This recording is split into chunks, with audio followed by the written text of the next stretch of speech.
Entonces creo que ahora sí ya estoy grabando.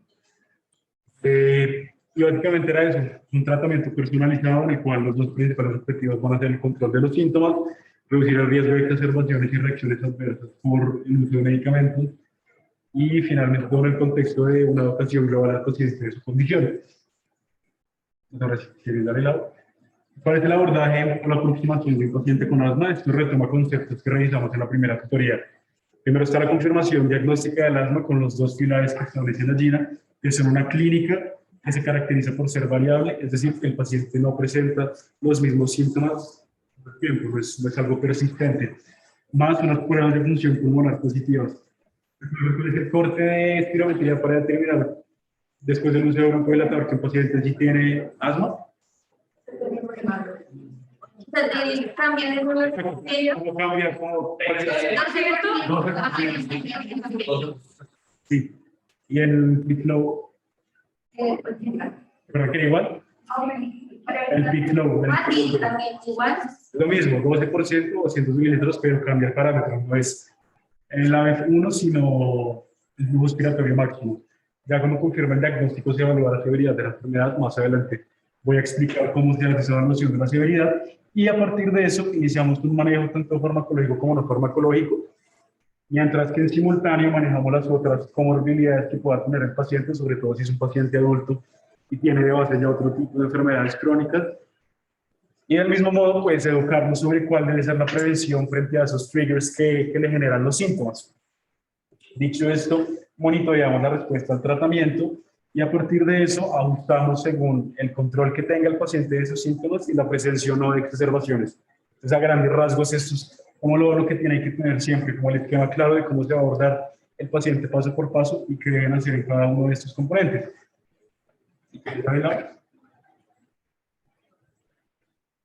Los pilares del manejo es, como les mencionaba, que a través de un equipo multidisciplinario se puede lograr el control de los síntomas para mejorar la funcionalidad del paciente. Eso aplica para cualquier enfermedad crónica. Siempre el objetivo no va a ser curar la enfermedad porque son enfermedades incurables, pero sí vamos a tratar de devolverle al paciente la funcionalidad que la enfermedad le ha quitado y minimizar el riesgo tanto de enfermedades como de exacerbaciones como de reacciones adversas. Entonces, establecer estos tres pilares del manejo a la hora de abordar el paciente asmático. Y esto se hace, digamos que todo en simultáneo, no es paso a paso, sino que al mismo tiempo yo evalúo cuál es el estado de la enfermedad del paciente, cuáles son los síntomas que tiene, con qué tanta frecuencia se presentan, cuáles son los factores de riesgo para que presente exacerbaciones a futuro, qué comorbilidades u otras enfermedades de base pueden empeorar el cuadro asmático de base. También es importante pedirle al paciente que nos muestre cómo está usando pues, los inhaladores, que esto también lo voy a comentar después, porque esto como es inferible, es la principal causa de que haya un fracaso en el tratamiento, que el paciente no sepa usar el inhalador, no sepa para qué sirve, y cuando le pedimos que lo use, se echa la mitad del puff afuera. En cuanto a la evaluación, listo, luego tenemos que ajustar los factores de riesgo que se pueden modificar, que son los que revisamos en la tutoría pasada, que están relacionados con dieta, mascotas, digamos, componente ambiental y contaminante, todo eso que se puede modificar, lo vamos a hacer. Del mismo modo con las comorbilidades y buscamos estrategias que vayan paralelas a nuestro tratamiento farmacológico. Una de las principales métodos sería la terapia cognitivo-conductual, porque muchas veces los pacientes se indisponen o desarrollan un miedo a su propia enfermedad, sobre todo por los cuadros de exacerbaciones. Y cuando sienten que pueden tener un cuadro de exacerbación, se alarman, presentan síntomas autonómicos y ven con ese constante miedo de tener alguna exacerbación en cualquier momento de su vida cotidiana. El objetivo en este caso de la terapia cognitivo-conductual es atenuar el impacto que tiene la enfermedad en su vida y permitir que el paciente aprenda a lidiar o lleve ese duelo de lo que es tener una enfermedad crónica. Finalmente, hay que revisar la respuesta al tratamiento. ¿En términos de qué? De estas dos cosas, exacerbaciones y reacciones adversas a los medicamentos. La misma forma de evaluar esa respuesta al tratamiento es por medio de pruebas de función pulmonar. Así que yo hago el diagnóstico por medio de la clínica, las pruebas de función pulmonar. Luego vuelvo a tomar esas pruebas de función pulmonar a los 3 a 6 meses y a partir de eso, junto con el paciente, establecemos qué tan seguido queremos hacer las pruebas. Si es un paciente que se caracteriza por exacerbaciones relativamente frecuentes, lo más probable es que queramos hacer un seguimiento más exhaustivo y no tan distante una cita de la otra. Pero si es un paciente joven, bien controlado, que sabemos que tiene una buena adherencia al tratamiento, esos controles pueden ser a un año, por ejemplo. Y en todo esto tiene que proyectarse, tiene que ir de la mano también con las proyecciones del paciente. Si su paciente les dice, no me gusta tomar inhaladores, mi papá se murió porque se ahogó con uno de esos, uno no puede hacer nada, tampoco podemos imponerle un esquema de tratamiento a los pacientes. Por eso es importante primero preguntarle qué piensa de su enfermedad, qué tanto quiere tratarla, qué le quiere hacer, con qué cosas está de acuerdo y con cuáles no. Y a partir de eso y la evidencia clínica, podemos construir un plan de manejo que se ajuste a los objetivos terapéuticos y a los objetivos que tiene el paciente. Listo, Laura, gracias. ¿Cuál es la información que tenemos que darle al paciente sí o sí durante cada una de nuestras consultas clínicas? Lo que les mencionaba ahorita, la información de su enfermedad. El paciente sabe que es asma, es un hombre relativamente fácil de aprender, pero no tiene ni idea por qué es que le pasa eso. No sabe que eso está relacionado con los mocos que le salen o con los sarpullidos que le dan en el pecho. Entonces, en la medida que nosotros le expliquemos, así en términos colegiales, cómo funciona su enfermedad, es más fácil que el paciente se adhiera al tratamiento. Técnicas de inhalación, esto ahorita lo vamos a volver a ver. Adherencia al tratamiento, el paciente tiene que saber qué tantas cosas se va a tomar, cuándo se las va a tomar, cómo se las va a tomar, etc. Y para eso se crea o se recomienda mejor que todos los pacientes, tanto adultos como niños, tengan lo que es esto. Es un plan de acción para el manejo de la enfermedad y básicamente insta al paciente a que haga un récord de cómo se está comportando su enfermedad en diferentes ámbitos. Aquí lo que pone, por ejemplo, es cuáles son las medicaciones que se está tomando a largo plazo. Entonces, eso se lo podemos escribir nosotros para que no se complique con el nombre.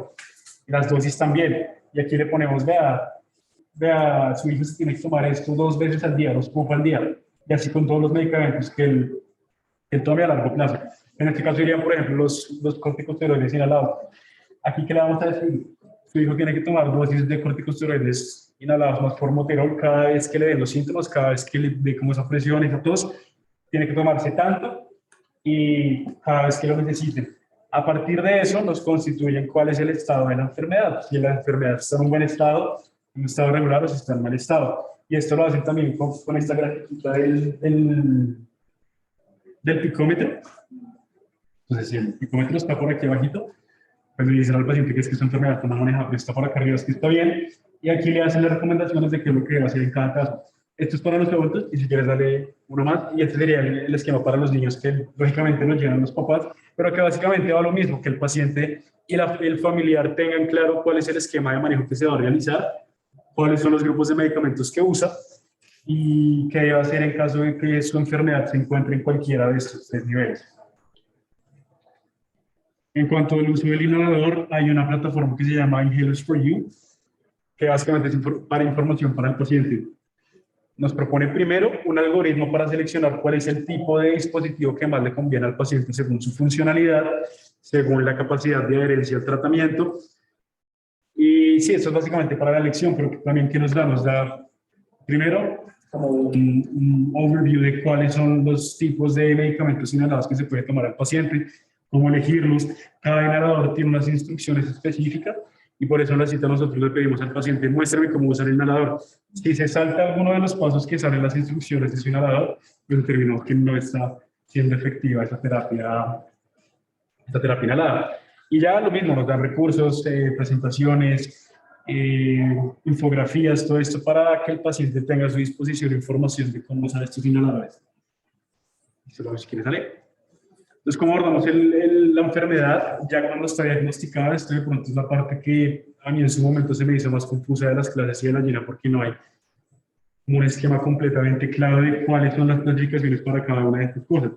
Para el control de la enfermedad, primero, la llena nos da una herramienta para el control de los síntomas. Tenemos esta que es de los PACS y una que es numérica y no tan subjetiva como estas 2 primeras, que es el Asthma Control Test. Más adelante se los voy a mostrar. ¿Cómo evalúo yo el riesgo de las exacerbaciones? La llena nos propone primero una lista de cuáles son los principales factores de riesgo modificables y no modificables que impactan directamente en la prevalencia de estas exacerbaciones de los pacientes asmáticos.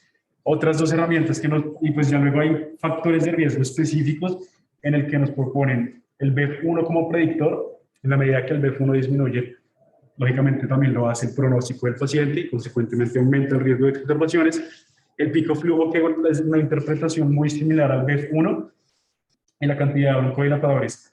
¿Alguien sabe cuál es la cantidad de broncodilatadores que se considera como que empieza a ser nociva o que impacta en la mortalidad del paciente? 3 a la 3, 4. Míralo. Pues listo. Ya la severidad, también hay muchas clasificaciones y vamos a ver en última instancia que para determinar en cuál step se va a ubicar nuestro paciente, la GINA nos da características específicas. De todas formas, hay estas 3 formas de clasificarlo, que es asma leve, moderada o severa, o asma intermitente o persistente, que dentro de la persistente hay otros 3 subgrupos que esto lo vamos a revisar después. Bueno, entonces, si quieres pasarlo. Este es el control de la enfermedad de GINA que nos propone. Básicamente, en qué nos divide a nuestros pacientes. Si el paciente está controlado, parcialmente controlado, si no está controlado. Y pondera estas 6 variables que son los síntomas diurnos, que son 2 o menos semanales, más de 2 veces a la semana o todo el tiempo. Limitación de las actividades, que por eso mismo es que uno de los objetivos terapéuticos es devolverle la funcionalidad a nuestros pacientes. ¿Qué tantos despertares nocturnos tiene? Eso también es importante para determinar cuál step vamos a instaurarle al paciente. La necesidad del medicamento de rescate. Y, como siempre, las pruebas de función pulmonar para evaluar la severidad y estado de la enfermedad y la presencia de exacerbaciones. Otra de las formas de evaluar el control de la enfermedad, entonces, sería los cuestionarios, que básicamente son preguntas de sí o no, no tienen tanta sensibilidad y no son muy prácticos en la clínica, porque realmente a partir de eso dijimos, listo, el paciente no tiene controlada la enfermedad, pero no hay un lazo directamente con lo que establecen las guías para saber si mi paciente está así, entonces, ¿qué le pongo? Por eso es que no se suelen utilizar tanto. Esta última ya es un poco más objetiva porque habla en términos numéricos de qué tan controlada está la enfermedad. Si quieres, dale la... Entonces, listo, son cuestionarios que ponderan básicamente lo mismo, todas estas variables en un periodo de 4 semanas. ¿Cuánto tiempo le ha impedido el asma hacer el trabajo? ¿Con qué frecuencia le ha faltado el aire? ¿Cuál es la frecuencia de los síntomas? Que esto es por lo general está por allá arriba en 5. ¿Qué tan frecuentemente usa el inhalador? Y cómo evalúa el paciente a partir de sus experiencias el control de su enfermedad recientemente. Así que eso con la parte del control de la enfermedad. Ya la GINA también nos permite, o nos propone, mejor dicho, si quieres, dale, un cuestionario muy sencillo, de preguntas también de sí o no para saber si en las últimas 4 semanas el paciente ha tenido síntomas diurnos más de 2 veces a la semana, si el paciente ha tenido despertares nocturnos por el asma, que es básicamente que se levanta por el dolor de pecho o porque le dan ataques de tos y luego se vuelve a dormir. Pues el uso de Sajola para el alivio de los síntomas más de 2 veces a la semana, eso también va relacionado con el uso empírico de este tipo de medicamentos. Es decir, antes de que se diagnostique la enfermedad, es frecuente que los pacientes, o mejor dicho, las mamás de los niños les compren este tipo de medicamentos porque habían escuchado que les había servido antes a alguien más. Justamente tenemos que preguntar qué tanto se utilizan estos medicamentos. Y finalmente, cualquier limitación de actividades que en los niños puede ser principalmente pues, ir al colegio, hacer ejercicio, jugar con los amigos y en adultos funcionalidad en términos laborales. ¿Cómo sabemos si mi asma está bien controlada? Si pone X en cualquiera de estas preguntas, moderadamente controlada o parcialmente moderada, tiene 1 o 2 y ya 3 y 4 es que la enfermedad está mal controlada. ¿Cuál es el riesgo entonces de que el paciente presente exacerbaciones? Eso es como les decía, los factores de riesgo que grandes rasgos nos propone la GINA. Primero, síntomas mal controlados, que eso puede ser principalmente por fenómenos de mala adherencia al tratamiento. Medicación. La medicación es porque los pacientes empiezan a tomar tanto beta-agonistas como corticosteroides inhalados sin prescripción previa. Entonces, como no saben a qué dosis utilizarlo, cada vez que se sienten medio mal, sean 1 o 2 puff. Como les mencioné anteriormente, esto tiene una implicación directa, primero en el sistema inmune del paciente y segundo, en la aparición de reacciones adversas por el uso continuo de este grupo de medicamentos. Pues también los fenómenos de adherencia que les mencioné anteriormente. Comorbilidades. Cualquier enfermedad que pueda exacerbar el cuadro clínico del asma. Muchas veces los pacientes ancianos que tienen EPOC, por ejemplo, tienen también diagnóstico de asma, pero se subdiagnostican porque ustedes, digamos que de primerazo no van a pensar que un paciente que tiene EPOC también tiene asma. Así que no se busca la enfermedad, nunca se hace pruebas de función pulmonar y en última instancia el paciente solo termina tratado para la EPOC, pero su asma está mal controlada. La exposición, esta exposición puede ser tanto laboral cuando el desencadenante o el trigger de su sintomatología es de origen laboral, o ya en un contexto ambiental en el que el paciente iba en un entorno con muchos desencadenantes de su cuadro clínico. Determinantes sociales también es muy importante, por eso les decía que siempre a la hora de concluir el plan de manejo de los pacientes asmáticos se tiene que ponderar en qué condiciones vive. Si es niño, si vive con los dos papás o si vive solo con un papá, quién lo cuida, cómo nos vamos a asegurar de que los papás sí le den ese medicamento al niño, si el paciente, por ejemplo, un paciente llañoso, si vive solo, si está abandonado, si tiene una buena red de apoyo que le facilite mejorar o controlar su enfermedad, todo eso lo tenemos que determinar antes de estudiar el manejo. Las pruebas de función pulmonar, como les venía diciendo, principalmente la FEP1, cuando está menor al 60%, se ha relacionado directamente con este riesgo de exacerbaciones.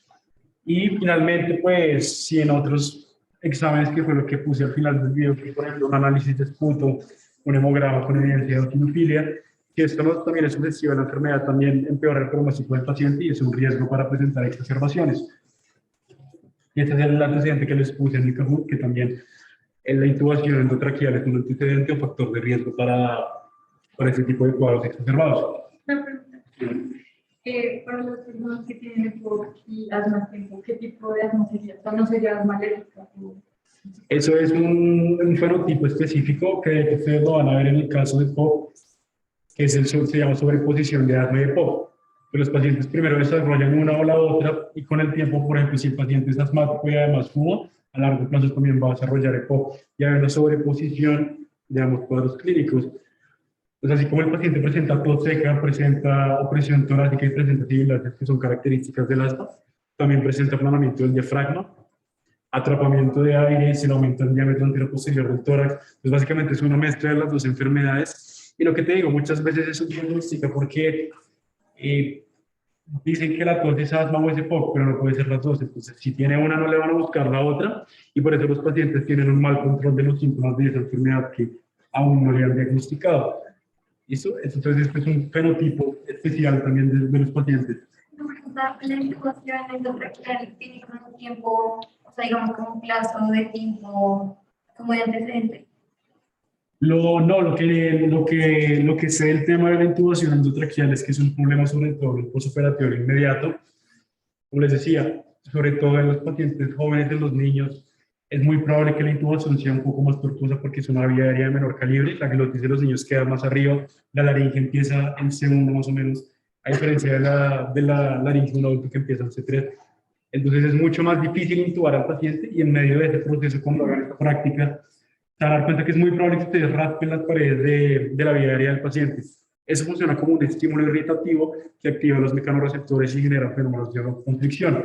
¿Qué es lo que pasa? En el postoperatorio de los pacientes casi siempre les van a decir que les duele la garganta, que les rasca, empiezan a toser y en algunos casos hay pacientes que desarrollan una cosa que se llama estenosis subglótica por postintubación. Entonces la vía aérea les queda permanentemente cerrada y la única forma de recuperar funcionalidad es con el uso de traqueostomías fenestradas, que son las que dejan que el paciente hable.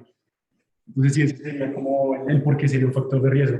Aparte, si tienes una traqueostomía, esa es una vía de entrada para múltiples microorganismos, que con mayor frecuencia presentan neumonías, presentan enfermedades virales respiratorias, y eso también es un trigger para el desarrollo del cuadro asmático. A ver, yo no sé cómo es un tema, Roberto. Bueno, continuando con esa, como tú lo primero que hizo Tom, de que, o sea, el asma, o sea, no, la gente que tiene asma con EPOC es diferente al asma alérgico, o sea, siempre para que la persona tenga como un ataque de asma tiene que haber un trigger, o puede ser espontáneo. O sea, el asma siempre va a ser alérgico o reactivo a algo, o puede ocasionar así el asma. Entonces, pues, ahí va lo que yo les mencionaba, que hay un tipo de asma que es alérgico y sí corresponde a esos fenómenos de hipersensibilidad tipo 1. Ese tipo de asma es el asma en que los pacientes primero tienen esa fase de sensibilización, luego tienen la fase temprana y luego la fase tardía. Hay otros pacientes que son principalmente los pacientes que desarrollan asma en edad adulta, que también presentan la sintomatología del asma y por prueba de broncodilatación también se confirma el diagnóstico de asma, pero no es el mismo mecanismo fisiopatológico. Pues este tipo de pacientes asmáticos tienen fenómenos irritativos, pero no son mediados por inmunoglobulina E. Pero, o sea, siempre va a ser reactivo a algo, ¿no? Esa gente que trabaja, digamos, que es un minero, siempre va a reaccionar o sea, por su... Ajá, o sea, la tesis, porque siempre se hace, la tesis siempre va a hacer por una reacción. Claro, siempre va a haber un desencadenante. Es decir, en este caso que tú pones de asma laboral, por eso es que es importante usar el peak flow, porque como es una medida ambulatoria, vamos a pedirle a los pacientes que se tomen ese pico expiratorio máximo y nos vamos a dar cuenta que mejora cuando el paciente no va al trabajo, mientras que presenta más la sintomatología y empeora el peak flow esos días que está yendo a trabajar. Entonces siempre hay un desencadenante, por eso siempre se menciona, siempre te hace énfasis en que es de las primeras cosas que tenemos que preguntar. Y es eso, los pacientes muchas veces lo tienen claro, van a decirle, doctor, a mí me da tos cuando hago esto y esto y esto, cuando toco esto y esto, o puede que no. Por ejemplo, los niños chiquitos que dicen, los papás dicen, no tenemos ni idea porque a mi hijo le da esa tos, pero le da a veces. Y ahí es cuando uno considera, por ejemplo, una de las medidas que propone la GINA para el STEP 5. Derivamos o mandamos una orden para que el paciente vaya a la neurología y le hagan pruebas de sensibilización para determinar cuáles son los triggers. Cuando tenemos los triggers, dentro de todo el espectro del manejo del asma está darle instrucciones al paciente, decir, usted no puede exponerse al polvo, no puede tocar gatos, no puede tocar perros, lo que sea el trigger, porque eso va a darle tos a su hijo. ¿Listo? Entonces, básicamente es eso, como el... O sea, siempre es una medida por un trigger. Exacto. ¿Y sabes cuál es la fisiopatología del asma en adultos? Ahorita se me escapa, pero si quieres ahorita te respondo eso, ¿vale? En cuanto a la severidad, lo que les decía, lo puede clasificar en intermitente o en persistente, y dentro de la persistente, leve, moderada o severa. Va a ponderar o nos va a evaluar estos 5 que realmente son muchas cosas que hayamos visto. Entonces, la presencia de síntomas, el uso de java, despertares nocturnos, limitación de la actividad, y cómo está la prueba de función pulmonar, haciendo énfasis en que una PEVI que esté menor al 60%. Ajá, exacto, es como el principal factor de riesgo para estas observaciones, para que él tenga presente ese porcentaje. Realmente, esta no es la clasificación que usa la GINA para determinar cuál debe ser el manejo de los pacientes. Es decir, ustedes en la GINA nunca van a ver que valen de asma intermitente, leve persistente, moderada persistente, sino que este va a otro tipo de clasificaciones. Como con cualquier enfermedad, la GINA no es la única guía que existe para la práctica clínica, pero la que más utilizamos acá es, digamos, la que más evidencia tiene, sobre todo en nuestro contexto social, y por eso es la que más usamos. Pero pues sí, básicamente es eso. ¿Alguien quiere decirme cuál es la diferencia entre una asma mal controlada y una asma severa?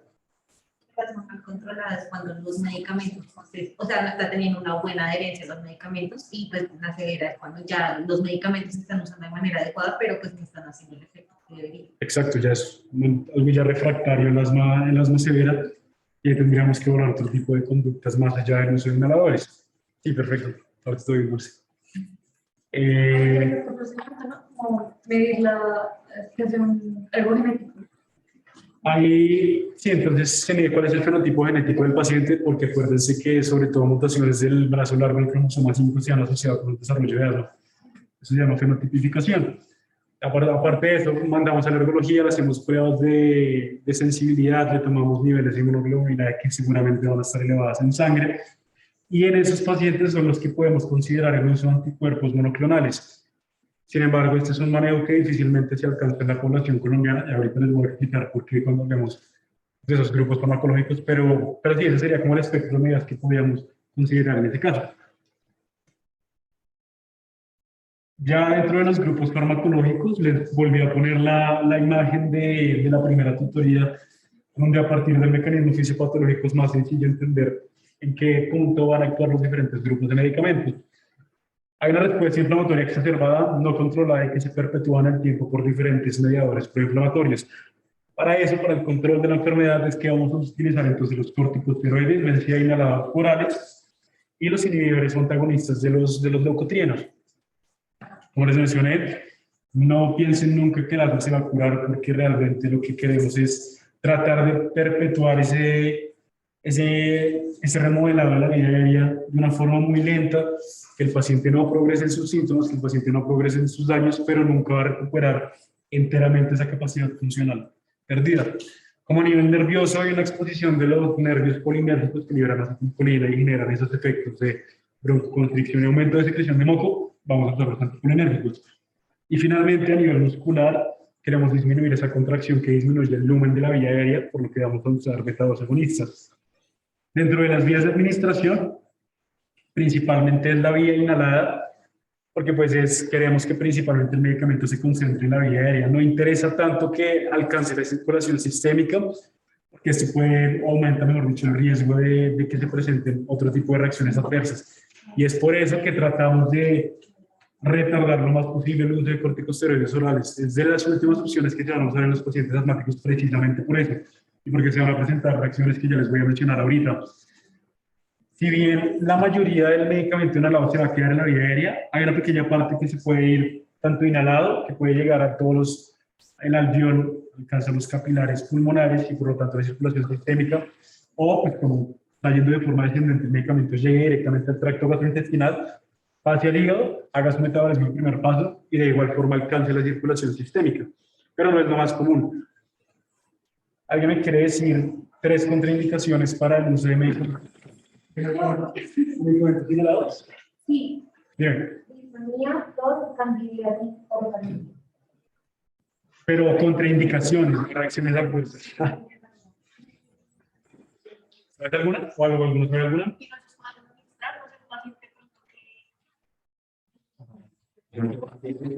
Ventilador, no sé. Bueno, pues tendría que mi poco no se podría dar porque podría aumentar el riesgo de la muerte.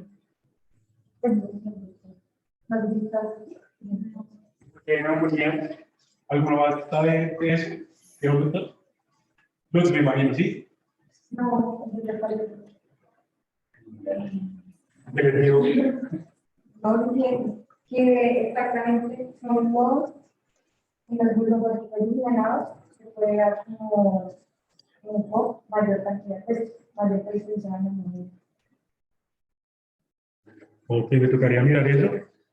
Pero pues de todas formas dentro del manejo del EPOC está el número de tróqueo que es un medicamento inhalado, no para el manejo de la enfermedad. Después de miro eso y después te confirmo si es cierto. Ok, sí, tocaría mirar. Como la esclerosis. O sea, lo que puede pasar, y esto pues... No, que o sea, tiene una contraindicación, podría ser la estenosis explótica. O sea, sí puede ser, y pues si digamos que un paciente tiene traqueostomía, pues seguramente no todo el medicamento va a entrar. Entonces, pues sí, de pronto va por ese lado. Lo que tú dices, no sé, de pronto tiene que ver con lo que yo mencioné del tema de la inmunosupresión por corticosteroides. Los avances ya muy altos, el sistema inmune se deprime, y lo que les mencionaba que la revista colombiana de neumología estableció el corte en 10 miligramos de prednisonona para que el paciente aumente el riesgo de presentar neumonía por pseudomonas, que eso sí es un hecho, y que uno tiene que hacer la equivalencia de cuáles son los corticoides que toma el paciente para determinar si está o no inmunosuprimido. La estenosis subglótica puede ser, yo te digamos esto. Y bueno, pues un paciente con artritis, si es un paciente añoso que tiene una artritis que no puede mover las manos, seguramente no va a poder utilizar esos medicamentos. Otra contraindicación serían niños muy chiquitos, niños que realmente no puedan utilizar bien el medicamento, que los papás no estén en la casa. No le vamos a pedir a un niño de 5 años que se tome 3 puffs, que se lleve bien la boquilla, porque claramente no lo va a hacer. Pero el problema es en el uso de inhalador. Exacto, no por lo que genera propiamente, porque realmente las reacciones adversas por los corticosteroides inhalados son raras, no se presentan con mucha frecuencia. La principal es la que decías tú, la candidiasis oral, y eso se soluciona haciendo enjuagues con agua después de que el paciente haga las inhalaciones. Pero más allá de eso, no es común que tú tengas reacciones muy exacerbadas con este tipo de medicamentos inhalados. Para los niños no se puede utilizar la camarita que se pone. Exacto. Exacto, entonces hay 4 tipos de dar este tipo, pues de este grupo de medicamentos hay 4 formas: los nebulizadores, pues ya los inhaladores comunes. Entonces es eso, tú tienes que evaluar cuál puede ser el que el paciente siga mejor. Las nebulizaciones, pues no todo el mundo puede tener un nebulizador en la casa. O sea, no sé, por ejemplo, cuántos acá tenían uno de chiquito, seguramente alguna vez les hicieron nebulizaciones, pero no es muy común que uno tenga un nebulizador en la casa. Podría ser una opción. O que ya asegurarse de que los papás sean los que le den al niño el medicamento. Esa puede ser la otra. Entonces, digamos, no entiendan esta parte de las contraindicaciones por los efectos que genera el medicamento, sino más por el desuso que se le puede dar al inhalador o la falta de uso. ¿Listo? Dentro de los grupos. Niño chiquito, Este no tiene fruto. Dije que lo podía hacer, pero esa no. O sea, se lo diría, amigo. No funciona, pero no. Yo la tenía por acá. Gracias, sigo esperando.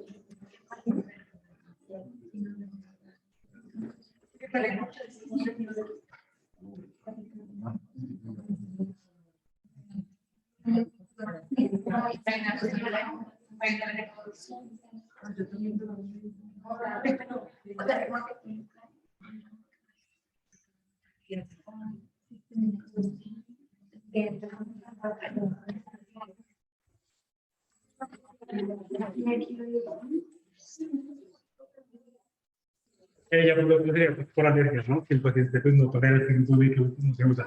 Qué pena que se me escapaba. Sí, sí, alergia.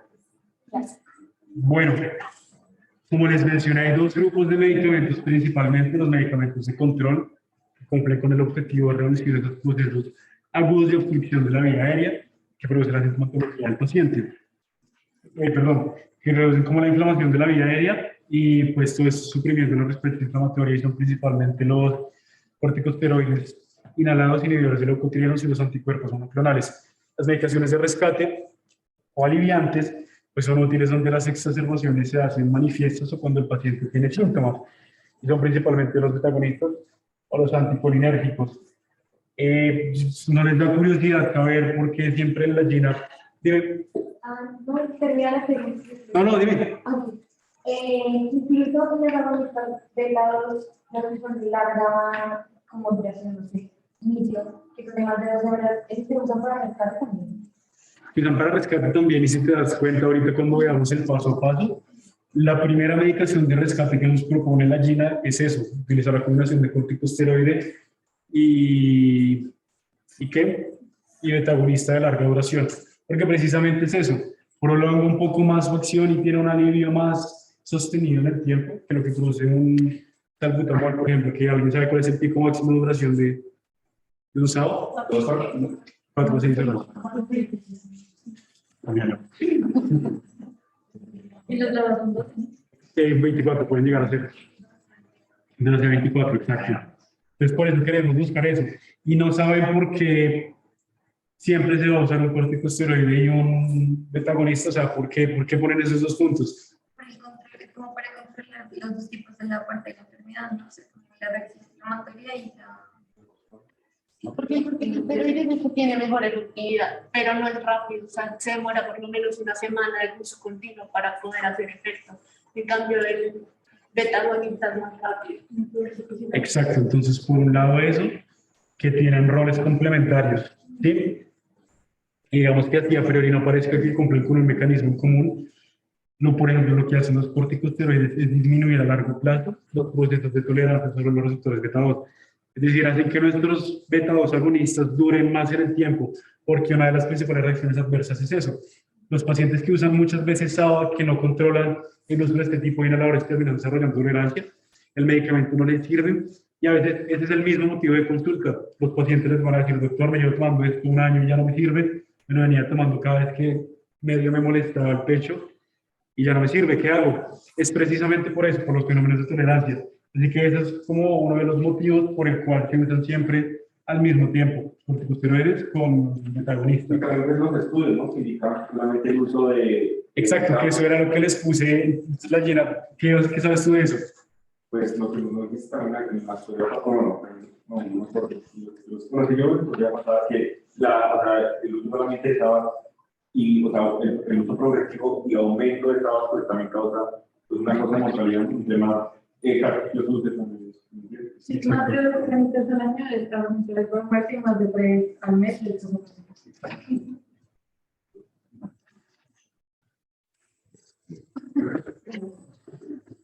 Pues sí, es básicamente por eso. Hay estudios que tienen una evidencia fuerte de que el uso exclusivo de antagonistas de corta duración aumenta el riesgo de mortalidad porque realmente no se ataca la raíz del problema. Es decir, oye, ¿qué me sirve aliviarle rápido los síntomas al paciente, hacer que se le quite la tos, si de todas formas se está perpetuando este proceso inflamatorio? A largo plazo no sirve de nada. Y los pacientes, como no son conscientes de ese trasfondo inmunitario inflamatorio que tienen, solo les importa aliviar los síntomas. Por eso es que también hay muchas veces mala adherencia al tratamiento. Todo radica. ¿Dos canister muerte? ¿Hablando? 12 al año. ¿Dos? O sea, una vez. Exacto. Imagínense lo que es gastar un carácter de eso, tal vez uno lo tiene que usar demasiadas veces. Imagínate, son 30. Sí. Así es un montón, exacto. Entonces, pues eso por el lado. Casi te está bien. Mentalmente.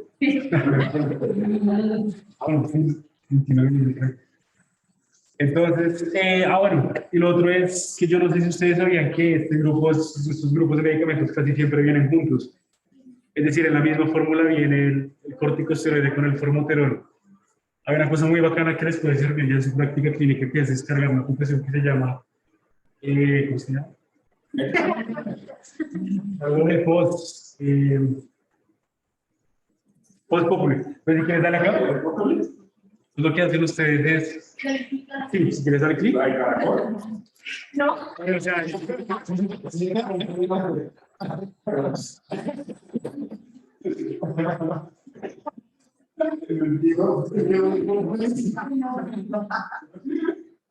es eso? o sea, ustedes, pues que no sé si vean todos desde mi celular, pero pues, ustedes, por ejemplo, buscan acá formoterol. Y les muestra Les muestra si está disponible o cubierto en el post. Entonces aquí, por ejemplo, tenemos... ¿Sabes qué es el Mipres? Sí, que es como un sistema que funciona ahí como para ayudarle a los pacientes que les Entonces aquí, por ejemplo, yo busqué qué opciones me dan de formoterol. Aquí me dan de una vez el mismo medicamento, formoterol udesonida, me dan todas las características. Entonces, a partir de uno, pues mira si el paciente pertenece al régimen subsidiado contributivo, a partir de eso establece qué tanto porcentaje del medicamento le va a cubrir el sistema. Es muy útil porque el tema de hacer MIPRES es un bollo. Básicamente el MIPRES es todo lo que no está cubierto en el post.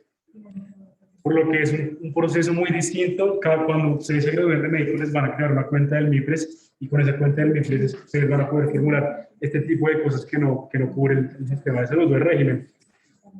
Que es un ejemplo de cosas que no están en posición MIPRES, los anticuerpos monoclonales, que es lo que vamos a ver ahorita. Entonces es muy difícil hacer este grupo de Si no están libres, y pagan, ¿no?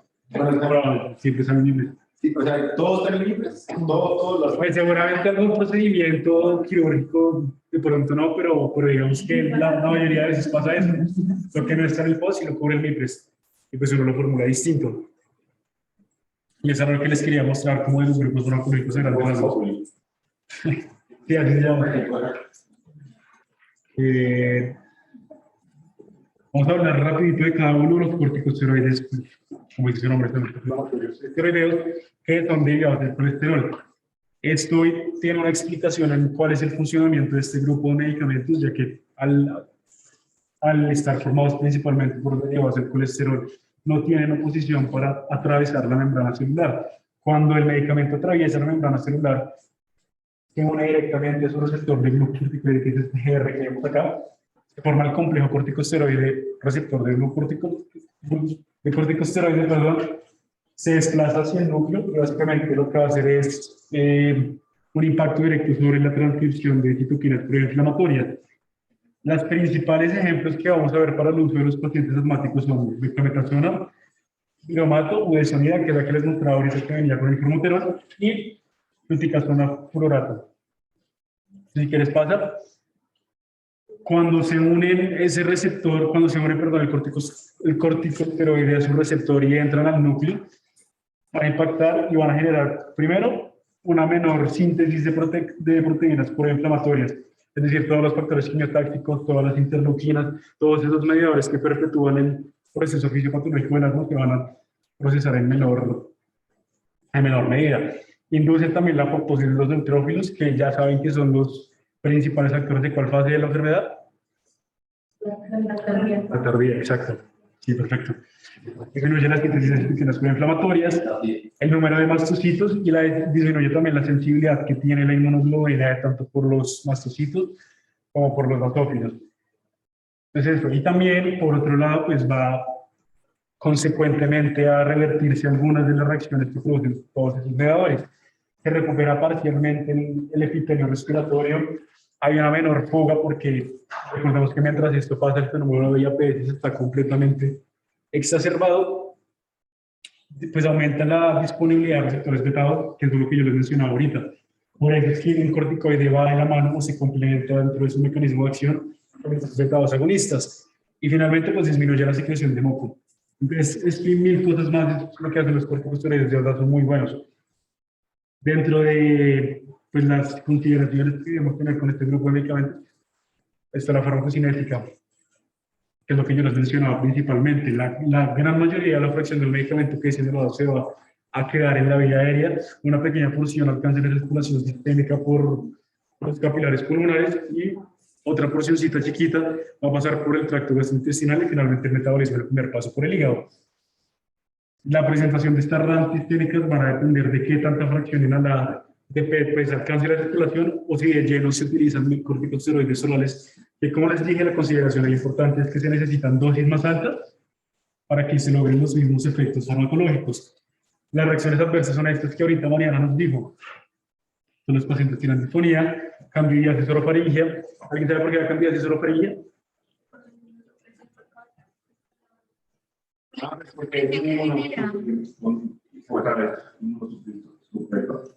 ¿Sabes algo de eso, Mariana? ¿De por qué les da candidiasis oral?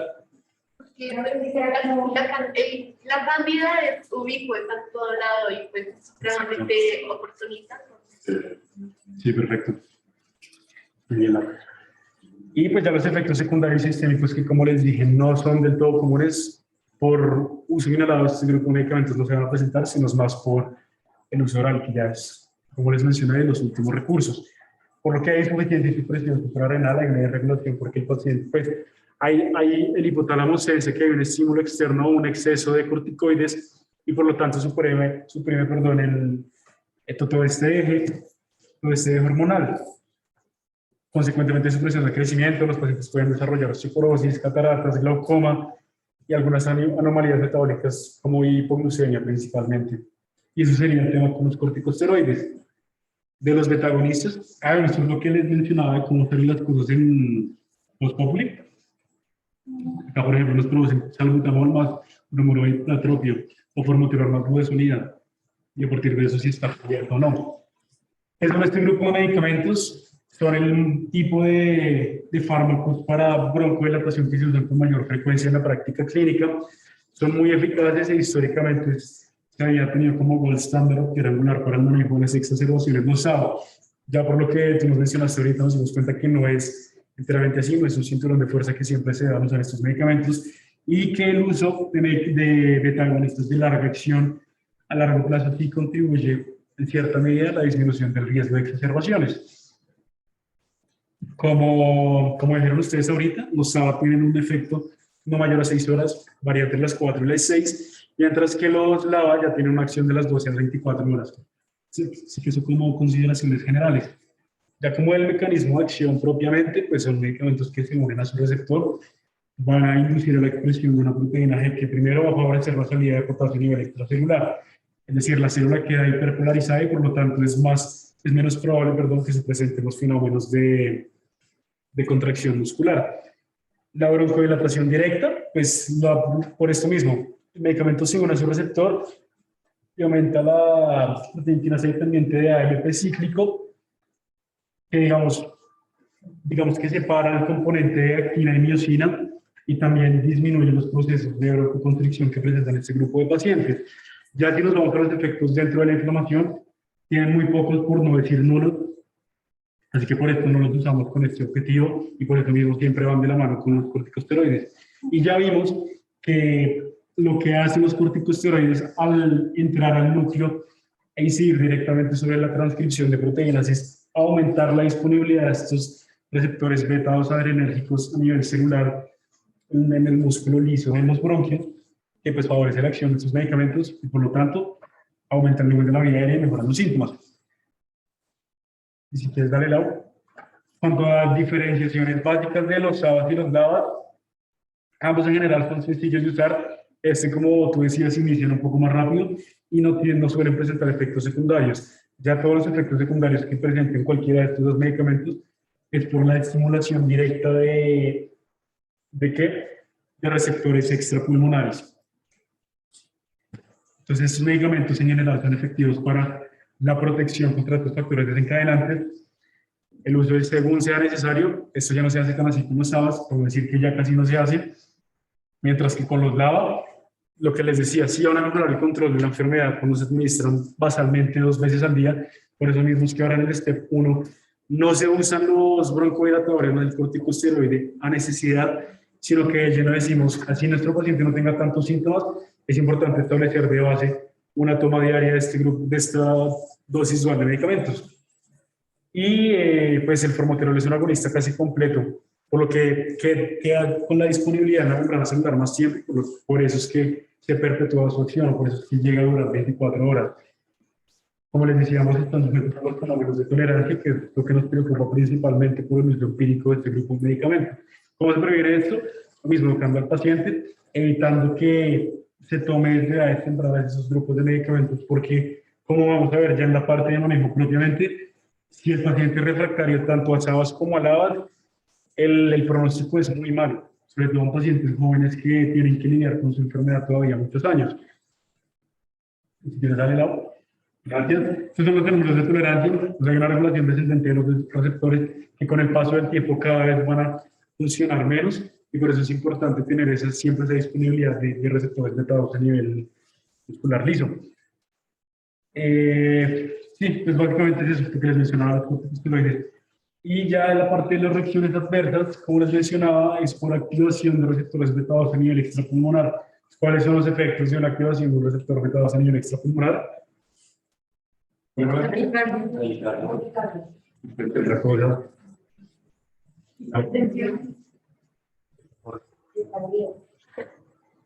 Bueno, sí, básicamente todo eso. Estos digamos que son un poco más inferibles. ¿Sabes por qué hay hipocalemia? ¿Sabes por qué hay hipocalemia? Por la cantidad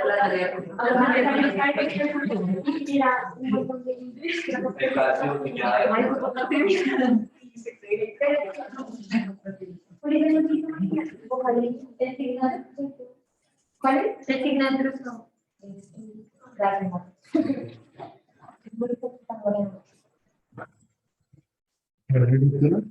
Siempre de la hipocalemia. Estaba aumentando la salida de potasio, las células se quedan con potasio y las células tienen como despolarizarse y repolarizarse o hiperpolarizarse, pues empiezan a pelear. Sí, básicamente es por eso. Y bueno, sí, realmente no es más.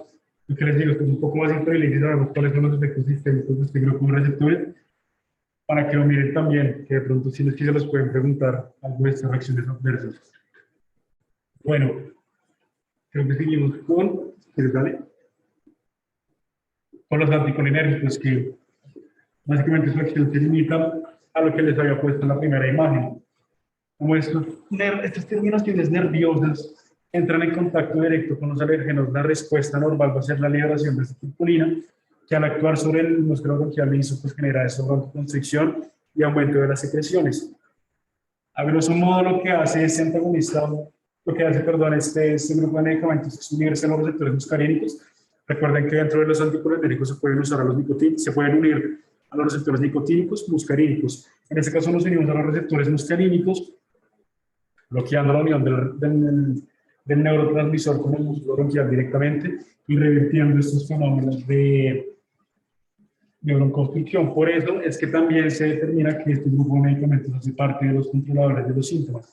Si bien no tiene un inicio de acción tan rápido como por ejemplo si lo tienen los beta-2 agonistas, van a ver que si hay fracaso de estos dos primeros, la tercera opción va a ser el uso anticolinérgico. y hacen el step 5, otra vez cuando el paciente esté con un mal pronóstico, refractario de muchas terapias, que es lo que vamos a mirar ahorita. ¿Qué más consideraciones de estos medicamentos? Realmente no mucho más. Las reacciones adversas tampoco son muy comunes. Básicamente sabor amargo, también glaucoma, broncoconstricción paradójica, cuando se utiliza el nebulización. Por eso es que siempre hay que evaluar cuál es el mejor vehículo para el paso de estos medicamentos en los pacientes. Taquicardias, arritmias, prolongación del QT y estreñimiento. Todo esto son, o sea, ¿por qué creen que dan estos efectos? ¿A todo eso corresponde a qué? Como entendiendo el funcionamiento del sistema nervioso autónomo que estamos haciendo ahí con el sistema nervioso autónomo. Hay una predominancia del sistema nervioso simpático o parasimpático. Exacto, o sea, todos son efectos del sistema nervioso simpático. ¿Listo? Lo que les digo, son cosas ya un poco más, no tanto de memoria, sino de inferir, de saber para qué sirve normalmente el sistema nervioso simpático y el parasimpático, y saber que si estamos bloqueando el sistema parasimpático, va a ocurrir lo opuesto. El que Rojas le enseña a uno con una el rojo con un ¿sí te acuerdan de eso? Pues no sé cómo. Sí. Hay que ponerse loco como... Como sombrero, rojo como, sí, ese.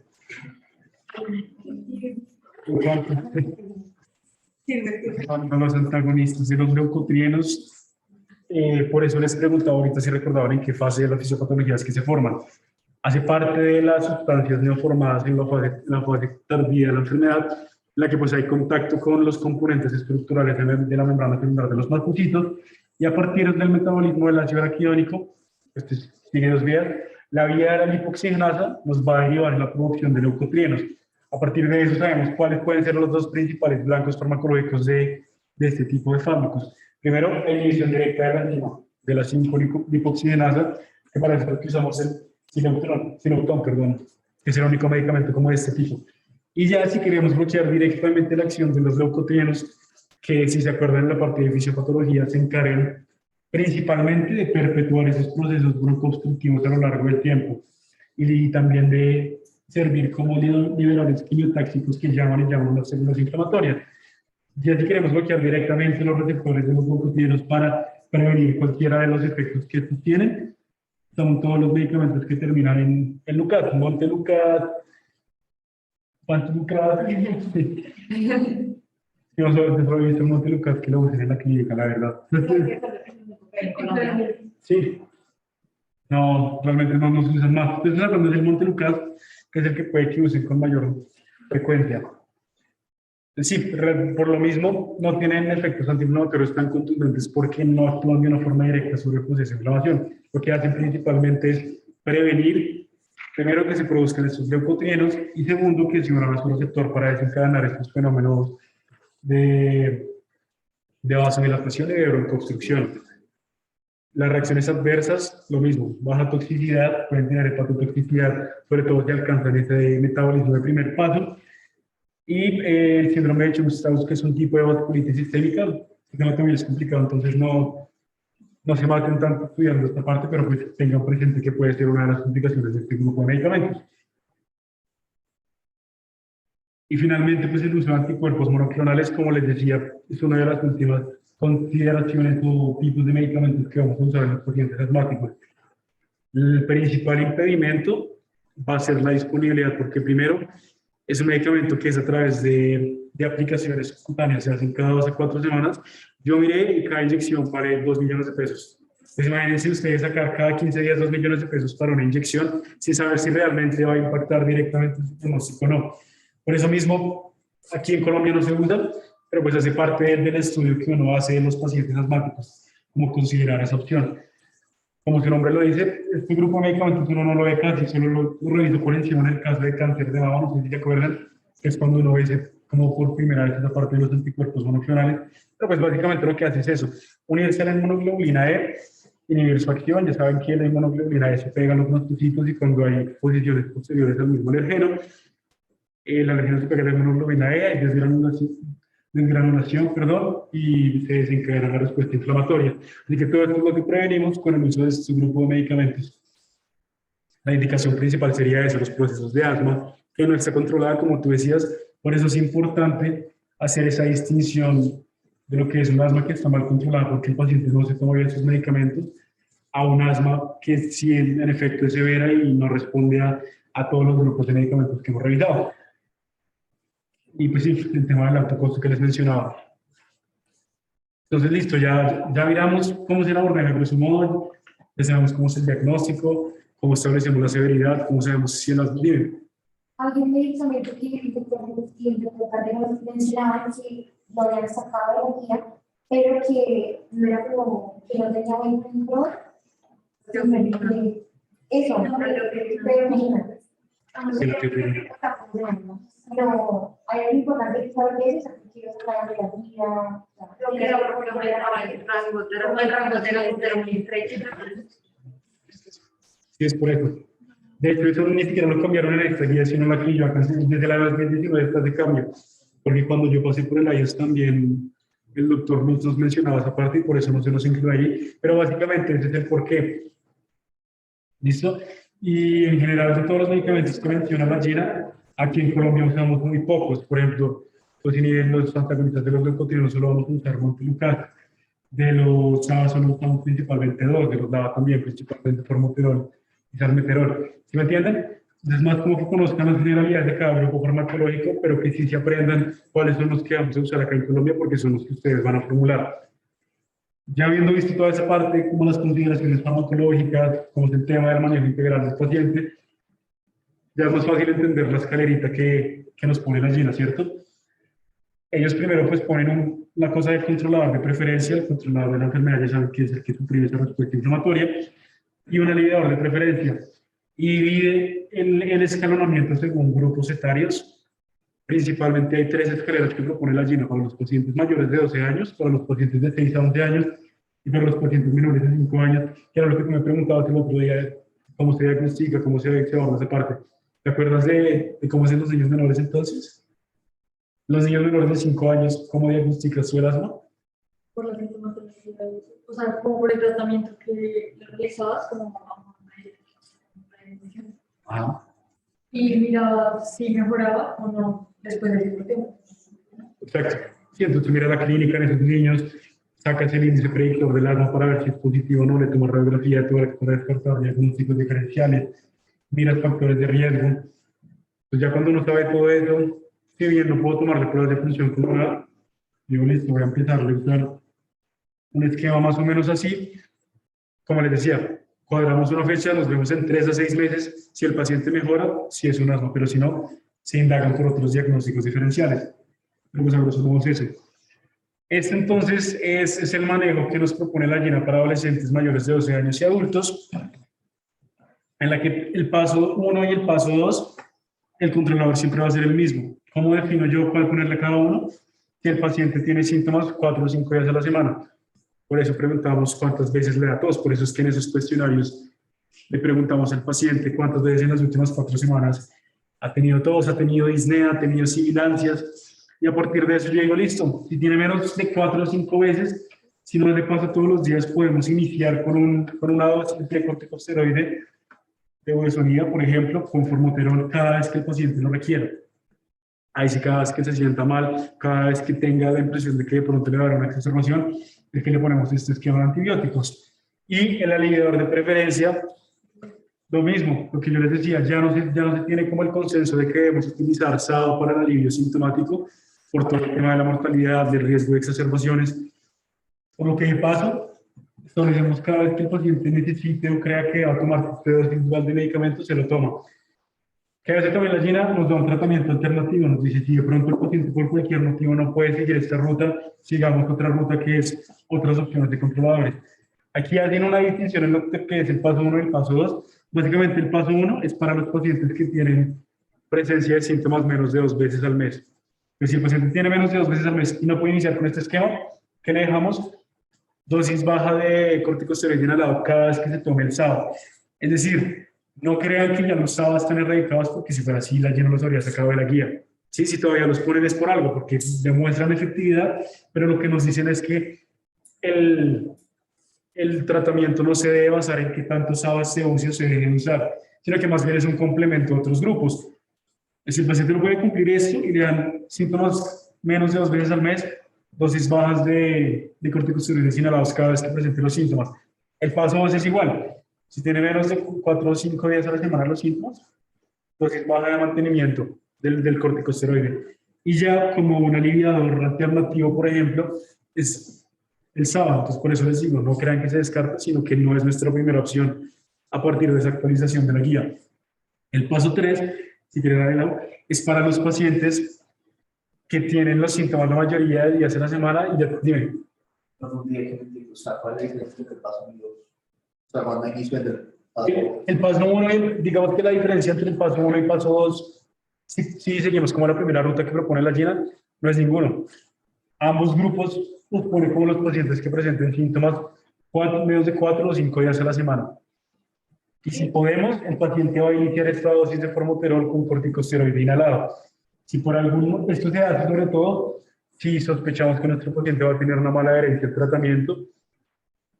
Y por eso es que, digamos, esta ruta es un poco más compleja porque ya implica 2 aplicaciones de PUF distintos. ¿Sí me entienden? Por un lado tenemos el SABE y por otro el corticosteroide inhalado. La diferencia acá que es un solo uso como un inhalador dual.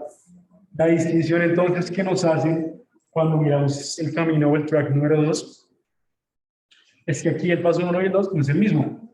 El paso 1 es los pacientes que tienen menos de 2 síntomas del mes y el paso 2 es para los pacientes, ahí sí lo dejamos tal cual, los pacientes que tienen síntomas 4 o 5 días a la semana.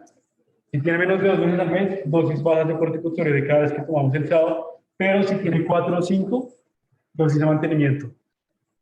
Yo no sé si había entendido también, doctor Luz, no sé si entendí mal, pero también había como entendido que, digamos, si el paciente se iniciaba con el paso 1 y si no mejoraba como a los 3 meses, ya se le cambiaba con el paso 2, pero no sé si.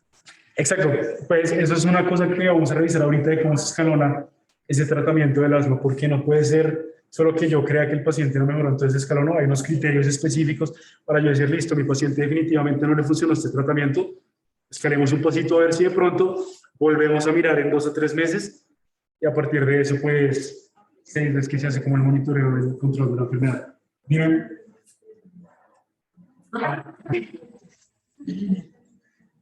Listo. El paso 3. ¿Puedes repetir, o sea, lo que preguntó Isaac del paso 1 y paso 2? O sea, ¿por qué el manejo es igual? ¿Por qué el manejo es igual? Porque realmente no hay mucha distinción. Si mi paciente ya presenta síntomas, bien sea menos de 4 o 5 días a la semana o menos de 2 meses, de todas formas se va a beneficiar. ¿Cómo se hace? ¿No es menos de 2 meses? No. ¿El paso 1 es menos de 2 meses? El paso 1, o sea, es que, a ver, digamos, lo que hace la GINA es que propone 2 caminos para cada una de estas escaleras.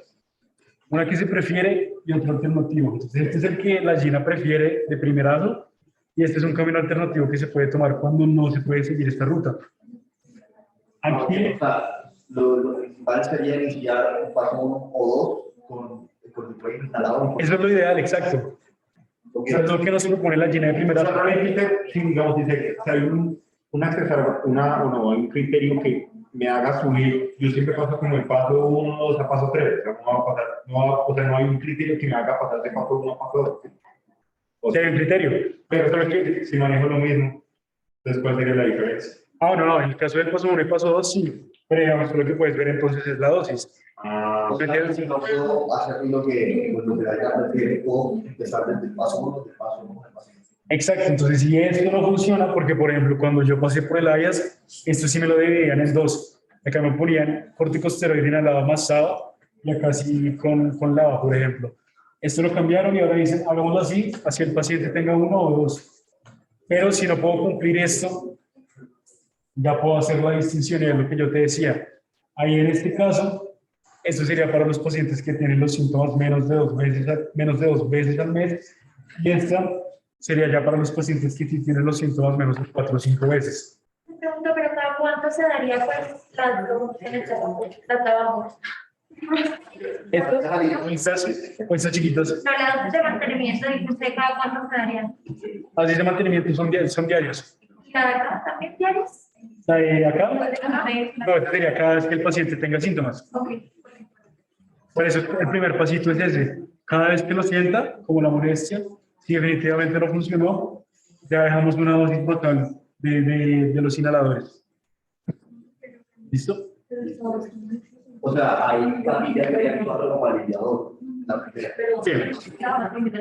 O sea, dosis bajas de cortisol inhalado y de la unidad de hipotensión que están actuando como aliviadores porque están cada vez que se requiere. Ya. Sí. Exacto. Por eso es para los pacientes que hasta ahora presentan la sintomatología.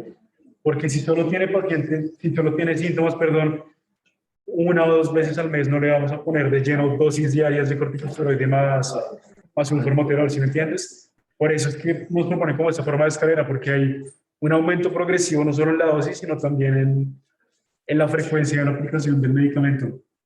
¿Este cree que con el paso 2, o sea, ¿qué me hace a mí el controlador de preferencia o la traducción del controlador? ¿La disponibilidad que le tenga o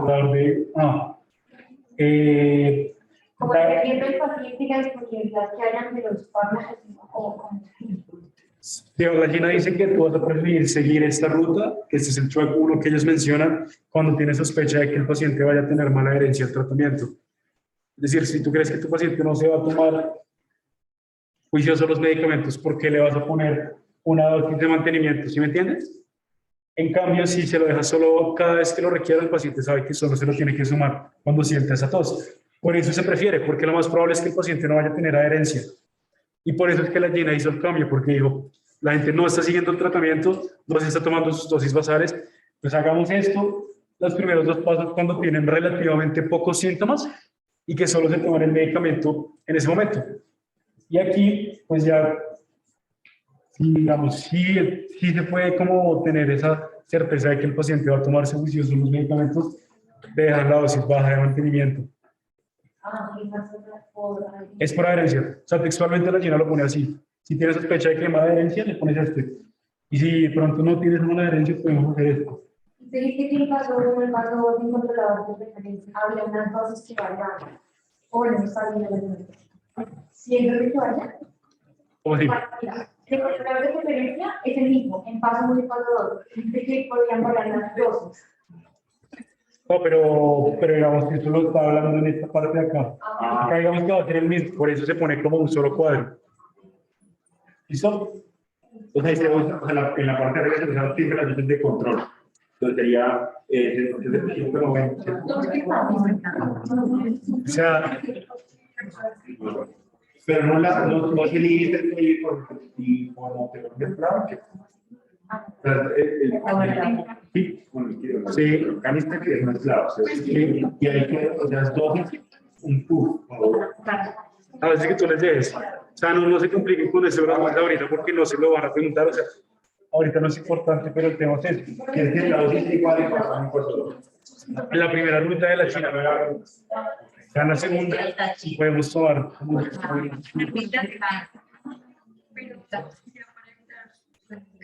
Listo. Con respecto a esta pregunta, ¿por qué existe esa distinción en otras opciones de controlador? o sea, porque son iguales en toda la parte de arriba. Bueno, o sea, No, pregunta. o sea, bueno, sí, o sea, yo entiendo porque o sea, hay distinción hay distinción en los controladores, o sea, en el controlador de las opciones diferentes hay distinción. Por eso hay la distinción aquí arriba. Pero si no existiera eso, no, o sea, no existiera la necesidad de hacer paso todo. ¿Será que es por eso? No me quiero quedar. O sea, si esta otra opción no existiera, pues esto sería lo mismo. Sí, obvio. Porque pues la Gina dice, es lo mismo, si tenga menos de 4 o 5 días a la semana, vamos a iniciar de esto. Pero pues siempre hay que dar una ruta alternativa para administrar los problemas. Y tenemos otra forma de dárselo. O sea, las dosis bajas, pues cada vez que tomes agua y aquí las dosis bajas de mantenimiento. ¿Listo? Pues nada, respecto al paso 3, pues es cuando el paciente presenta la mayoría de días síntomas y ya tiene ese fenómeno de despertares nocturnos. ¿Sí? En este caso, ¿qué hacemos? Instauramos de base ya dosis bajas de mantenimiento, es decir, dosis diarias tanto de corticosteroides inhalados como de formoterol, en la primera ruta que nos propone la Gina. La otra opción es que haya una dosis baja de mantenimiento de corticosteroide inhalado más otro lado que no sea formoterol, como salmeterol, por ejemplo. El paso 4 es cuando ya el paciente tiene síntomas todos los días, que tiene múltiples despertares nocturnos. En este caso, dosis mediana de mantenimiento de corticosteroide más formoterol y alternativamente una dosis mediana de mantenimiento del corticosteroide inhalado y otro lado como el salmeterol. Entre los 5 últimos pasos, si quieres darle es más fácil aprendérselo porque es tan sencillo como dosis baja de mantenimiento ICS de formoterol, dosis media de ICS y formoterol, y el paso 5 ya son dosis altas de ICS y formoterol, más la adición de este grupo de medicamentos. Entonces, por este lado no hay pierde, es sencillo. Y en la ruta principal, el paso 1 y paso 2 es lo mismo. ¿Sí? Porque yo sé que es fácil confundirse viendo esa escalera de la Gina porque tiene un montón de vainas, no es tan clara, pero si lo partimos camino por camino nos vamos a dar cuenta que no es tan difícil de aprendérselo realmente. Lo que tienen que saber es cuál es la frecuencia de síntomas para yo determinar que el paciente necesita paso 1, paso 2, paso 3 o paso 4. ¿Por qué en paso 5 no se pasa nada? Porque ya es cuando hablamos de fenómenos de asma severa que son refractarias a todos estos esquemas de manejo y por lo tanto es que buscamos o tratamos de instaurar terapias adicionales. Aquí es donde empiezan a aparecer los agentes muscarínicos, aquí es donde nosotros referimos para asesoría fenotípica, que fue lo que ustedes me dijeron. Eso es la más o lo mismo anticolinérgico. Sí, LAMA, muscarinic agent. Sí. Long action muscarinic agent y short action muscarinic agent. Entonces, listo. ¿Por qué? Porque ya a nuestro paciente le intentamos dar SABA, no funcionó. Le intentamos dar LABA, no funcionó. ¿Cuál es el otro tipo de aliviante que existe? Los agentes muscarínicos, por eso es que les ponemos eso ya hasta el final cuando descartamos. E incluso en estos pacientes es que ya se podría ver la posibilidad de utilizar corticosteroides orales. Como les digo, no es lo ideal, tiene que darlo como uno de sus últimos recursos, pero como ya nuestro paciente no necesitó absolutamente nada de esto, es que le instauramos ese manejo adicional. Por eso se pasa como más largo. Los más para pediátricos, ¿no? ¿No? Más para niños. ¿Sí? Y lo que les digo, realmente no se usa mucho, no tiene efectos antiinflamatorios tan establecidos como si lo tienen los corticosteroides. Se pueden poner en el paso 4 o en el paso 5, pero adicional. Exacto, sí, porque ya hay esquemas de manejo que nos proponen.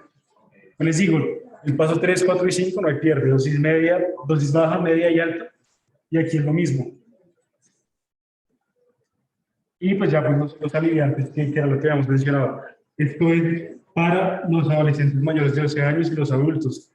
En los niños de 6 a 11 años, miren que hay una distinción, no es lo mismo. Sí. Esta es la parte más cansona. Es que sí, es como la parte más la de ayuda. Y ahí pues bueno, ya tenemos. El paso 1 es si el paciente tiene síntomas menos de 2 veces al mes. En este caso, que tomamos dosis diarias de corticosteroide cada vez que el paciente tome SABA. Como les digo, no se ha quitado todavía y aquí en este caso sería nuestra primera opción. Estamos siguiendo la primera ruta, ¿no? La de preferencia, es decir, ignoren todos estos cuadritos de abajo y después los miramos. El paso 2, si el paciente tiene síntomas 2 veces al mes, pero esos síntomas no son diarios. ¿Ahí qué le vamos a pedir? Ahí en el paso 1 también es cada vez que requiera, porque si no bajan de corticoides inhalados cada vez que se tomen, pues el antagonista de corta acción. O sea, el antagonista de corta acción se utilizaría cada vez que lo requiera o... Perfecto. Pero con la distinción de que, mira, no es lo mismo el controlador que el aliviador, porque en el aliviador solo va a estar el SABA. En cambio, acá vamos a tener tanto el SABA como el corticosteroide, cada vez que el paciente lo requiera, cada vez que el paciente tenga los síntomas. ¿Listo? Entonces el paso 2 es eso, dosis diarias bajas de corticosteroide inhalado. Ya el paso 3, si el paciente tiene síntomas la mayoría de días, se inicia con los despertares nocturnos. Vamos a empezar a darles dosis bajas de corticosteroides y otros lados. ¿Por qué? Porque ya los otros no nos funcionaron. Entonces ahí es donde evaluamos, por ejemplo, el uso de salmeterol. Paso 4, lo mismo. Síntomas la mayoría de los días, despertares nocturnos múltiples, con la presencia de pruebas de función pulmonar. ¿Por qué? Porque ya son niños de 6 a 11 años, ya les podemos hacer pruebas de control de la función pulmonar. Y es lo mismo, vean, dosis mediana. Y aquí en el paso 5, refractario todo esto, le ponemos dosis altas, hacemos caracterización fenotípica, adicionamos terapia biológica, remitimos al paciente en neurología para pruebas de sensibilización ¿Por qué? Porque no les enseñó nada de esto. ¿Tienen alguna duda con esta parte? No nos tenemos que aprender eso así. Sí. Pero no, ¿verdad? No para preguntar. Así que el perro que les pregunto, no sé ahorita. Y si se dan cuenta, estos tres últimos son iguales en nosotros y en los niños. Dosis bajas, medianas y dosis altas, solo que en las dosis altas le añadimos muchas cosas más a este manejo del paciente. ¿Cuál es el aliviador preferido en niños? Sabe cada vez que lo requiera, y si no, ICS y formoterol cada vez que se requiera. O sea, intercambiamos. Ok, con todos. Sí, entonces, ¿quieres devolver? Otra vez. Ah, bueno, está ahí. Ah. Sí, o sea, literalmente cambia. No, es mayores de 12. Sí, por eso, para que vean la diferencia. Que sí, o sea, que como que le decía, acá estaba y en el anterior era Esto es por evitar los efectos de los corticosteroides Exacto. en Chile. Bueno. Y pues lo mismo, por eso es que los corticosteroides los dejamos acá y al final. Hay otro cuadro para niños menores de 5 años, pues la verdad, creo que se los pregunte. Sería medio descarado. Pero entonces sí, apréndanse solo la vía principal, porque si se ponen a comparar entre ambos, de pronto se confunden. Los 3 últimos pasos son relativamente fáciles, solo apréndanse la diferencia entre estos primeros 2, ¿vale? Aquí no se usan anticolinérgicos. No, mira que no. ¿Por qué? Porque qué peligro. Y ahí, o sea, digamos, yo empiezo en mi paciente pediátrico de 7 años con el paso 1, tengo que esperar que pase el mes para ver cuántos episodios tengo para subir al paso 2 y así, sucesivamente. O sea, cada mes será escalonamiento. Eso es justamente lo que está en la siguiente slide. Entonces, mira, si quieres saber, hay 3 criterios, hay 3 formas de hacer el escalonamiento en los pacientes para su manejo, para el asma. Un aumento sostenido o un escalonamiento sostenido, que es cuando al paciente le damos tratamiento 2 a 3 meses, le volvemos a realizar las pruebas de función pulmonar, y si la BF1 sigue bajita, o si el P-flow sigue bajita, le subimos un step como dentro de la escalera de la Gina. Entonces, listo, le subimos el tratamiento, se lo cambiamos, volvemos a mirarlo en 2 a 3 meses a ver cómo sigue, y lo mismo, si mejoró, lo dejamos así, y hacemos el control nuevamente. Pero si no mejora, otra vez subimos y volvemos a evaluar en 3 meses. Este es en general como el esquema más usado de escalonamiento, cada 2 a 3 meses. Por eso les dije que era importante también establecer desde el principio qué tan frecuentemente se van a hacer los controles con el paciente, porque no todos pueden ir cada mes a una consulta externa con un pediatra o con un neumólogo para que les digan cómo está su asma. ¿Vale? El aumento a corto plazo es cuando el paciente está cursando con cualquier circunstancia que se interponga con su asma, pues son ajustes a su medicamento por 1 o 2 semanas cuando el paciente cursa principalmente con infecciones virales o tenemos certeza de que va a estar expuesto a diversos alergenos. Cuando pasa eso, le aumentamos el step, esas 2 semanas que va a estar enfermo o esas 2 semanas que va a estar expuesto, y luego volvemos al esquema que tenía. Y el aumento diario es básicamente en todos esos pacientes en el step 1 que toman sus controladores a necesidad. Y porque, vuelvo y digo, si utilizamos de manera no controlada este grupo de medicamentos, se desarrolla tolerancia, hay un menor efecto de los medicamentos, progresivamente hay que aumentar en esta escalera de la Gina hasta que finalmente toca usar medicamentos que no queremos, como los corticosteroides orales.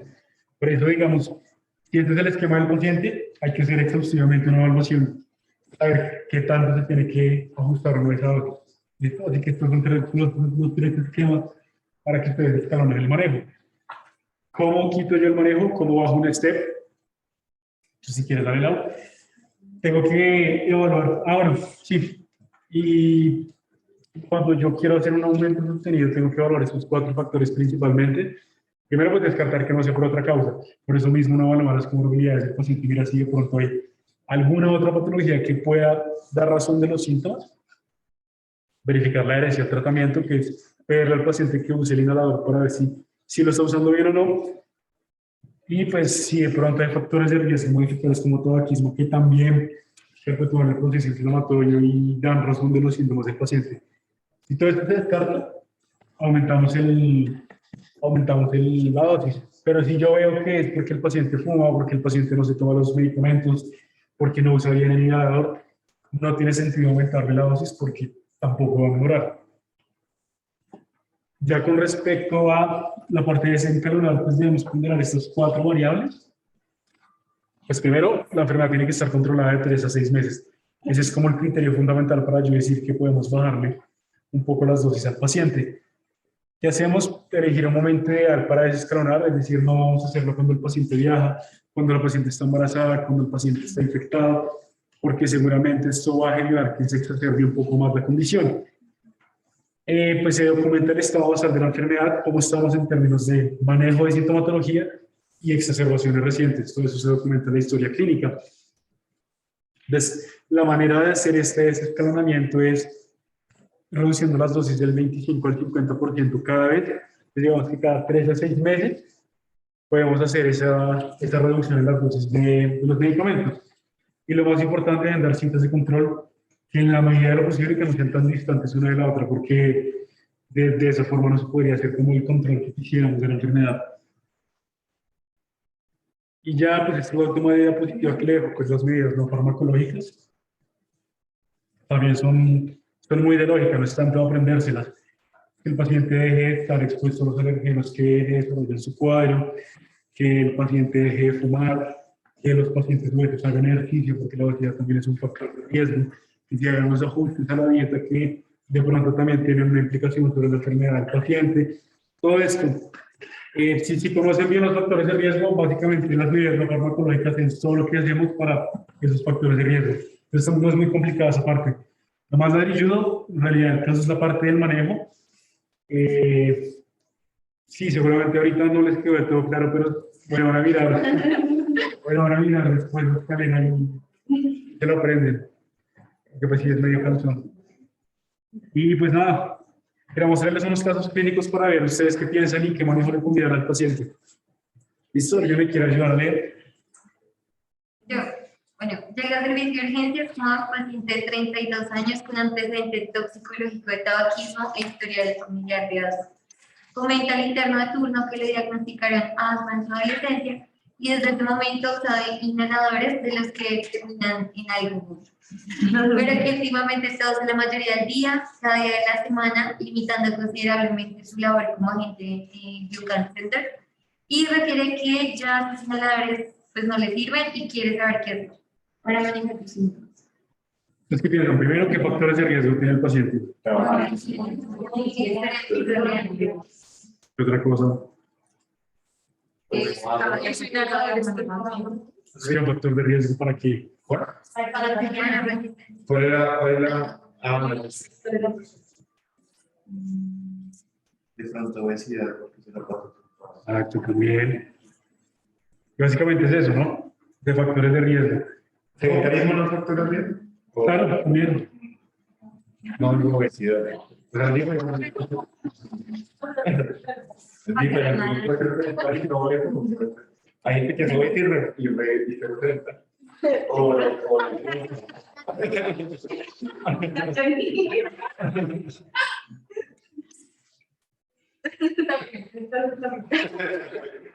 Ahí estaría que como quinto o cuarto paso, ¿no? Pero ¿cómo lo diagnosticamos? Es que igual toca hacerle otra vez Comprobado. comprobarlo. Exacto, pero pues primero, porque la espirometría así de primerazo no me serviría. O sea, si el paciente llega y usted le hace una espirometría, ¿por qué no le va a servir? Por o sea, tocaría suspenderlo. Por tanto, tenemos que suspenderlo. Dependiendo de la ocultación, Pero en este caso de cuando hacemos. Si es salbutamol, que es el más común. sí, son de regulación. Por la lado tendríamos que suspenderlo un día. Exacto. Sí, perfecto. Entonces, bueno, le suspenden, les da que tiene una B1 bajita, entonces se confirma el diagnóstico de asma. ¿Cómo le inician el manejo? Digamos que en el paciente no refiere como lo de despertar el. Entonces estaríamos en pasos. No, porque todos los demás tienen limitación de la actividad, tienen síntomas diurnos y tienen necesidad de medicamentos de rescate. ¿Qué les pasó? No, como 4. Pero no tengo 4 dedos. Yo creo. Porque le Esa es una pregunta, o sea, yo el escalonamiento lo tengo que hacer progresivamente, ¿sí o sí? Sí, o sea, tú no puedes pasar del step 1 al step 5 a meterle un curvo de cosas al paciente porque seguramente porque muy destinados y por modelos. exacto, habría que ver porque lleva mucho tiempo usando listas, entonces de pronto podríamos considerar la opción de buscar un agente muscarínico, pero pues no sabemos. Exacto, sí, por eso primero tendríamos, o sea, siempre digamos que sí podríamos iniciar de lleno con un step 3 o con un step 4, siempre buscando tener de inicio la terapia menos invasiva del paciente porque seguro pues es un paciente joven, no queremos que haya reacciones adversas. Entonces, por eso, 3 o 4, ¿sí? ¿Con cuál se quedan? Yo como el 3. Para que lo dejes apretado. Sí, exacto. ¿Y en cuánto tiempo vuelves a mirarlo? De 2 a 3 meses. Sí, perfecto. Si quieres darle el otro. ¿Sí? No. ¿Sí? Así es. ¿Alguna vez ayudó a leer por vos? Yo leo. Gracias. Necesito un paciente masculino de 16 años oriundo de la Paila, Valle del Cauca. Inició su carrera futbolística en las divisiones menores de Independiente Santa Fe. Fue diagnosticado con asma a la edad de 6 años, pero desde los 8 no presenta síntomas. Para las pruebas con su equipo de fútbol debe mudarse a la ciudad de Bogotá. Pero desde su primer entrenamiento ha vuelto a presentar síntomas como disnea, fibrilancia, tos seca, entre otros. Lleva entrenando unas 3 semanas y presenta síntomas 4 veces a la semana, inclusive con alguna aparición esporádica de síntomas nocturnos. Antes de utilizar nuevamente los inhaladores en uso de niño, les hago conocer su opinión como médico. Esto es lo primero. ¿Cuáles factores de riesgo tiene el paciente? Y ya presentaba, ¿no? El cambio de... Y básicamente es eso, ¿no? El ejercicio de promoción. Como el El ejercicio es el trigger. O el clima, puede ser el ejercicio o el clima. Sí, seguramente, por eso es lo que tú le preguntas al paciente. Si desde que estaban allá en el valle, el niño tenía eso cada vez que hacía deporte, si es más bien desde que llegó a Bogotá aquí a jugar fútbol.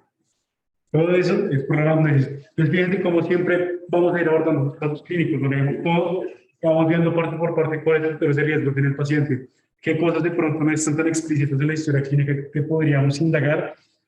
A partir de eso luego miramos el cuadro clínico, si eso no es sugestivo, y a partir de eso miramos cómo podemos confirmar el diagnóstico. Ya vimos que no siempre se va a confirmar de la misma forma.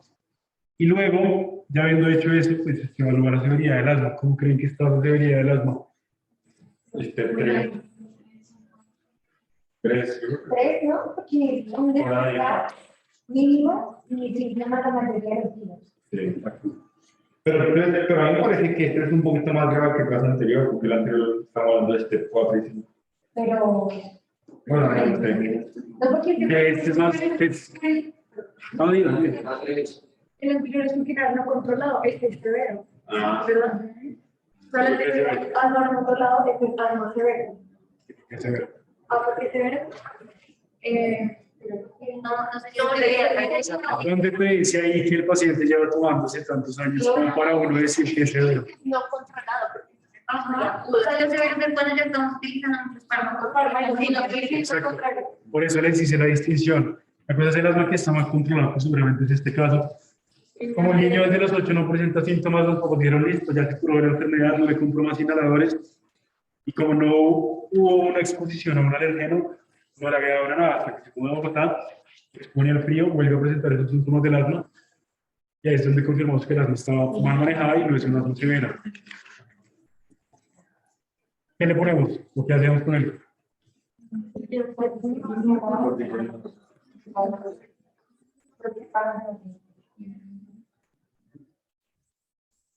Perfecto. ¿Y si eso no le funciona? Deberíamos intentar como reducir los triggers. O pues intentar hacer que necesitamos. Sí, me di que todo sea lo de manejo por parte de nadie me ha dicho. Hay que decirle, no puede jugar su... Se le va a cortar las alas al niño. Sí.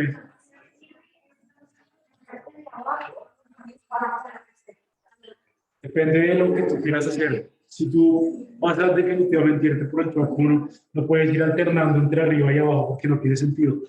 Digamos, si se construyen dos caminos es porque se deben seguir por aparte y no que tú puedas ir cambiando de uno a otro. ¿Sí? Entonces, si ya iniciamos con el track 1, tienes que seguir por ese. Y si no funcionó el paso 2, 3, bueno, eso mirar en 2 o 3 meses y si definitivamente no hubo cambio, hay que subimos a el 4. ¿Listo? Entonces, sí, diagnóstico de este niño sería una asma no controlada. Le pondríamos un step 3, que son dosis bajas de corticosteroide más lado. Lo que les digo, y no hay pierde en los pasos 3, 4 y 5. Y la última pregunta, si creo que queda una. Está sencillito. Yo también le hemos podido poner beta-2, pero dosis bajas de mantenimiento, ¿cierto? ¿De mantenimiento? Sí. ¿En el step 3? ¿Sí viste cuántos años tenía? 16. Pues por eso me parece Por eso, o sea, te estás diciendo que, o sea, dentro del mismo step 3, ¿cómo la vía principal se lo hubiera podido poner qué? pues, y corticoides menor y beta-2, pero a dosis de mantenimiento bajo. Ah, sí, es que es eso. Ese es el manejo. Bueno. Ese es el 3. Dosis de mantenimiento bajas en dosis 4, es dosis de mantenimiento medias y en paso 5, dosis de mantenimiento altas. Si te había entendido otra cosa. Bueno, Un niño de 7 años con asma llevado al médico debido a un historial de un mes de empeoramiento de la dificultad para respirar y tos. La madre informa que la dificultad para respirar generalmente ocurre cuando hace ejercicio con su hermano mayor. Su único medicamento es un inhalador de albuterol que se toma según sea necesario. El médico considera agregar tafilizar a su régimen de medicamentos. ¿Cuál de los siguientes es el mecanismo de acción más probable de su ¿Es el telecopino, verdad? Sí, el antagonista directo.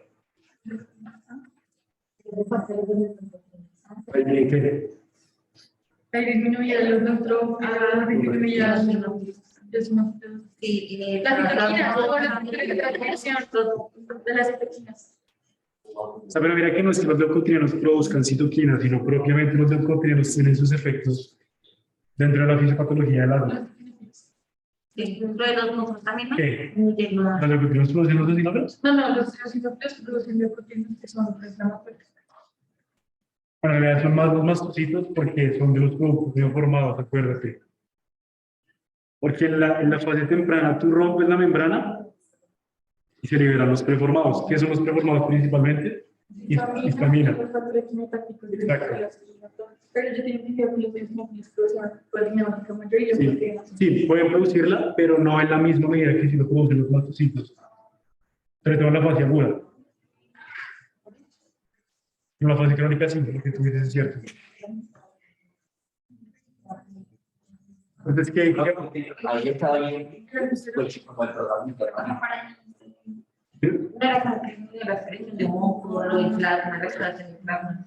La principal acción de los leucotrienos es postergar o prolongar la broncoconstricción. Entonces, si tú inhibes los leucotrienos, se mejora esa broncoconstricción y también tiene algún efecto sobre la vasodilatación y diabetes, pero no tanto como si lo tienen los productos preformados. Pero principalmente es eso, como el efecto broncoconstrictor. ¿Qué me has preguntado tú? Que es que está bien el manejo que le dio el médico. ¿Qué piensas? Se le darían como Corticoides inhalados en vez de la albuterol. En vez de los leucotrienos. Exacto. O sea, mira que no está usando con el de que es el que con más veras debería usar. Exacto. más O sea, ¿qué está tomando? Solo está tomando albuterol, según sea necesario. El salbuterol es un medicamento controlador del hígado. Exacto. Y si quieres ver, vete a la de niños de 11 por palabra. Los leucotrienos no se usan. Y pues Los leucotrienos sí se utilizan, particularmente los pasos 4 y 5. Empieza principalmente en niños. Prácticamente no es nuestra primera opción. Siempre la primera opción va a ser como el aumento de estas dosis de corticosteroides y lado, pero pues puede ser un manejo concomitante a cualquiera de estas dosis que ya tengamos. Pero sí, el uso principalmente sería en niños. Pero tú le harías corticosteroides el sábado y también los despotrinos, o sea, los tres. Dependiendo del estado del niño. O sea, ahí lo que nos quería dar es corticoides inhalados y nada. Y quitarle el alcohol. ¿A qué dosis de los corticoides? Va. Pero mira que aquí nos dejan que cuando cada vez que el paciente lo requiera puede usar SABA. ¿Sí me entienden? O sea, ustedes por eso siempre tienen que tener en cuenta que no es lo mismo el esquema controlador, el esquema aliviador de los síntomas. Entonces se le dice que impulse al buteador cuando te caracteriza. O sea, cuando Exacto. Es que por eso es un manejo difícil, porque es que aparte de que todos los días tiene que tomarte sus dosis medias de corticosteroide más SABA, cada vez que le dé tos se tiene que tomar otro de SABA. ¿Sí me entiendes? Por eso es un manejo muy complicado de lograr y por eso hay tan mala adherencia. Entonces, eso es lo que quiero que entiendan. Una cosa es la ruta del controlador, que es esta que está aquí arriba, y otra es la ruta del aliviador, que es esta de acá abajo, que independientemente del paso siempre va a ser la misma. ¿Listo?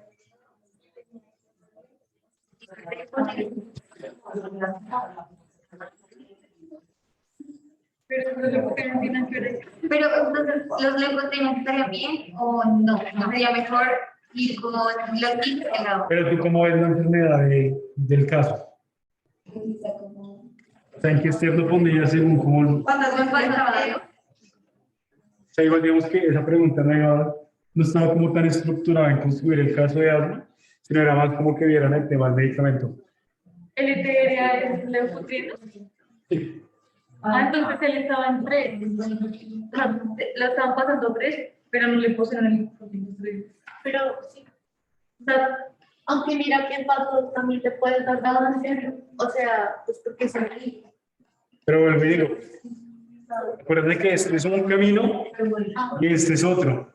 Es decir, ustedes lo pueden iniciar acá dando dosis bajas de ICS y luego dosis diarias de leucotrienos y si no les sirve otra vez dosis bajas de corticosteroide aislado. O sea, no podemos hacer eso. No, porque son caminos distintos. O sea, no se pasó de alta más de los 80. Pero sí, ¿qué será? Bueno. O sea, tendría que haber una razón por la que el médico le dio las otras opciones en lugar de darle normal o puede hacerlo según su criterio y ya. ¿Qué? ¿Como ponerle el antagonista de leucotrienos? Depende del médico o es como también criterio. Depende de muchas cosas, principalmente qué tan probable crees que sea que el paciente primero compre el medicamento y lo consiga, y segundo que saliera el medicamento. Los inhibidores, los antagonistas de leucotrienos también son caros, no son fáciles de conseguir, y como ustedes dijeron, solo se usa uno aquí en Colombia. Contelucar, exacto. ¿Tú sientes que el paciente se puede adherir, se beneficia de esa terapia y cumple con los criterios de ese paso? Es que le pones los antagonistas de leucotrienos. Si de pronto ves más inviable esa parte, sigues con nuestro esquema de ponerle dosis diarias de corticosteroides más lava.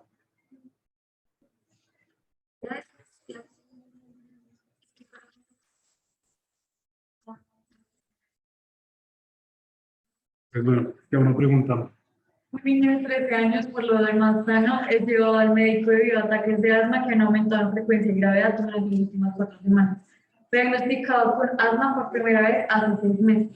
Los medicamentos actuales incluyen dosis altas de fluticasona inhalada y salmeterol diariamente, con albuterol adicional según sea necesario. Ha requerido varios usos de corticoides orales. Se agrega un medicamento a su régimen de terapia que da como resultado una regulación negativa del receptor IgE de alta afinidad, fracción cristalizada del receptor y mastocitos y basófilos, con los siguientes fármacos que añadió con mayor probabilidad al régimen de medicación del paciente. ¿Qué piensan? El del cuadro. ¿Cuál es qué? Con los siguientes fármacos. Quiere decir que tiene hay unos receptores en los mastocitos y basófilos que tienen una afinidad con la fracción constante de la inmunoglobulina E. Para que se pegue. O sea, estamos en fase 5. Bueno, le estoy pagando. Entonces serían anticuerpos monoclonales. El ojo. Bien. Termina en su mano. Siempre. ¿Creen que sí está bien manejada su asma? ¿O de pronto se la bajaría? ¿Creen que está bien manejada el asma? ¿Creen que está bien manejada como este paciente? Pues tiene corticoides ganado Y está a dosis. y tiene esa pues, a requerir, o sea, se está bien, ¿no? Además que está mezclando sábados y la Ya tiene todo, exacto, o sea, estamos Aparte lo acaban de diagnosticar hace 6 meses. desesperados. Sí. Pero mira que no está en gravedad las últimas 4 semanas. Sí, pero hay teorías. No, y aparte el cambio de los Exacto, estamos en medidas. Exacto. Porque es que si ya está en fase 5, no vamos a esperar 2 o 3 meses para subir la dosis, porque ya Pero habría que tener como una planificación. hay que hacerle todo. Hay que mandar a la alergología, a alergología, para que le hagan pruebas de sensibilidad. Tiene bien niveles de IgS, le puedo hacer un estudio del esputo. Yo con esos resultados, sí, me imagino que es súper raro, pero y ahora Ya, pues ahí es difícil. Pues el más de Exacto. no escogen entre los anticuerpos monoclonales, entonces la fenotipificación te ayuda a escoger entre ellos. Pero el seno es alto, la cantidad de eosinófilos que encuentras en el esputo, en sangre. estás para dirigir los anticuerpos monoclonales. Pero aquí pues vale. O sea, aquí nunca vamos a llegar a eso. Pero digamos Creo que acá lleguen en este tiempo, la verdad. como bajarle algunos fármacos. O sea, aquí sería correcto como quitarle algunos fármacos o pues tocar. Eso después de fenotipicarlo.